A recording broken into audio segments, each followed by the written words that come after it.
Hey professionals, we've spent the last 40 years talking about good listening, so why is good listening still rare? In this video, I'm going to talk about what gets in the way of good listening and what every person can do to become a much better listener. So let's go. My name's Steve and I coach professional people just like you to combine your personal brilliance with unshakable emotional freedom so that you can have a happier and more successful professional life. Now, one of the things that gets in the way of good listening and good understanding, good connection and good rapport is our unconscious listening intentions. Now, these listening intentions are unconscious because we're not particularly aware of them. What I mean by a listening intention is, for example, are you listening to agree? Are you listening to disagree? Are you listening to be defensive? Are you listening to hear what you want to hear? Are you listening to learn? Are you listening to empathize? Or are you indeed listening just to find a gap that you can interrupt in? As an observer of interactions, I've become good at seeing people's listening intentions. Listening to learn or understand or empathize is rare. Listening to agree or disagree is more common. Listening to interrupt dominates our corporate meetings. Now, each listening intention puts up a filter that governs what we hear, what we don't hear, and how we distort what we hear so that what we think we heard might not be what was actually said. When we listen to agree, for instance, we only hear the bits that we agree with, and the bits that we nearly agree with, we will twist them slightly so that they fit our map of the world. In other words, we change what is nearly what we want to hear into actually what we want to hear. When we listen to disagree, we only hear the bits that we want to argue with, and for the bits that we nearly disagree with, we will tend to twist those so it's easier to argue with them. And when we listen to interrupt, we generally hear nothing. Now, as a professional communicator, I choose to take responsibility for how well my communication is understood, and I recommend you do the same. You see, the implication here is not to simply blame people for their listening intentions. It's to be able to observe listening intentions in motion and to modify our communication accordingly. And by the way, I know I'm going beyond listening skills in that. I'm going into general communication skills when I say that. So here are the first 3 of 5 tips to become a much better listener. But hang around for number 4 and number 5 because they're even more powerful. Number 1 is to take responsibility for being understood, to notice if you're being understood, to check it, and to modify your communication accordingly. And you might actually have to ask a question to do that. Did I understand you correctly? Did you understand me correctly? Number 2 is to become sensitive to our learned, habitual, default listening intentions and to start choosing the most constructive listening intention consciously.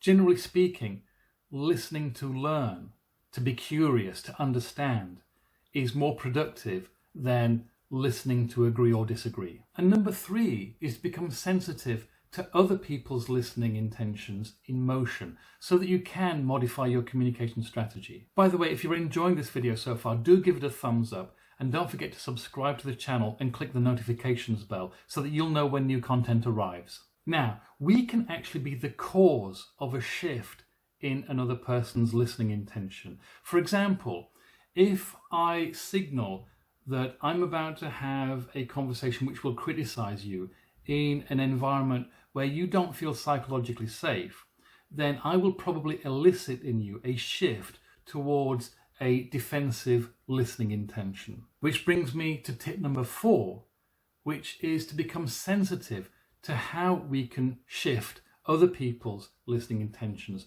both in a productive and a counterproductive way, so that we do less of the counterproductive shifting and more of the productive shifting. And that means learning how to frame what we're about to say well and to use positive environments to speak in. Now, for tip 5, I have to talk briefly about active listening and deep listening. And I'm going to say something controversial because in the field of listening skills, the conventional wisdom is that active listening is the top of the tree and it isn't. The thing about active listening, at least the way a lot of people teach it, is it gets students to go up into their own heads, actively processing what the speaker is saying, and of course also asking questions to clarify and to check, which is a very useful thing to do. But it's that thing of going up into your own head which is going to split your attention. It's actually going to take some of your attention away from the person who's speaking so that you can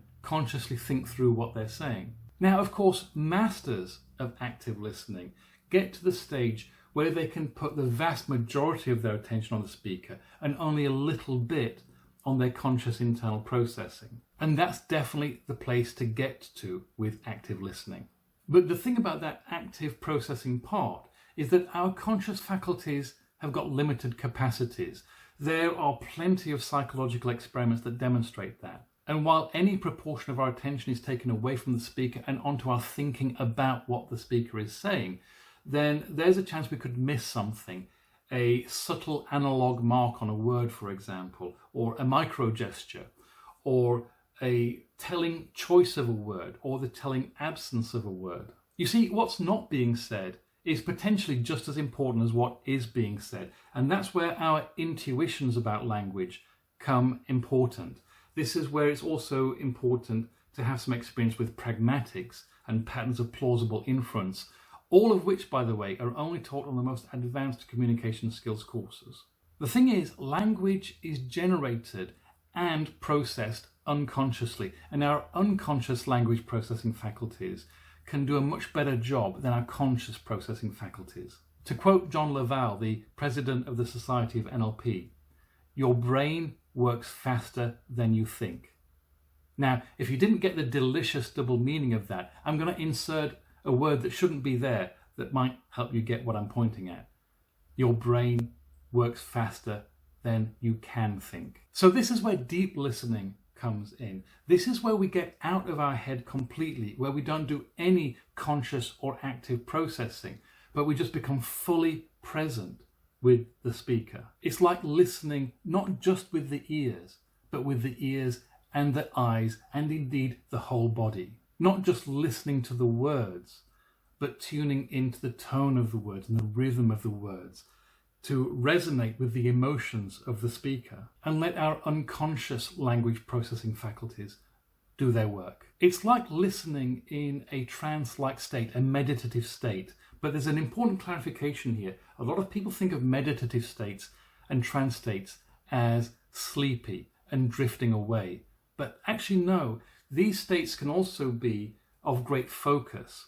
It's simply that we stop all of our conscious processing, we clear out our mental and emotional space to create an empty vessel, and we focus our attention on the person who's speaking. And when I teach deep listening, I will often use trance-like states to get people into the state where they can do deep listening.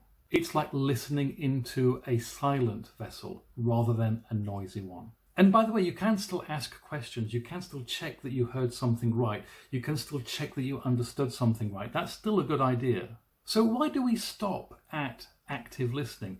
Is it the so-called left brain bias that we have in Western culture? Maybe. I do urge people, though, to practice both active listening and deep listening. It can be both. You can make both of them part of your repertoire. And that is my tip 5.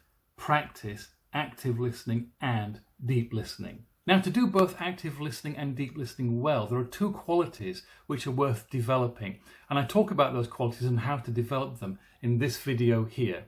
Or if you've already watched that video, then watch this video down here. This is Steve, wishing you health and happiness.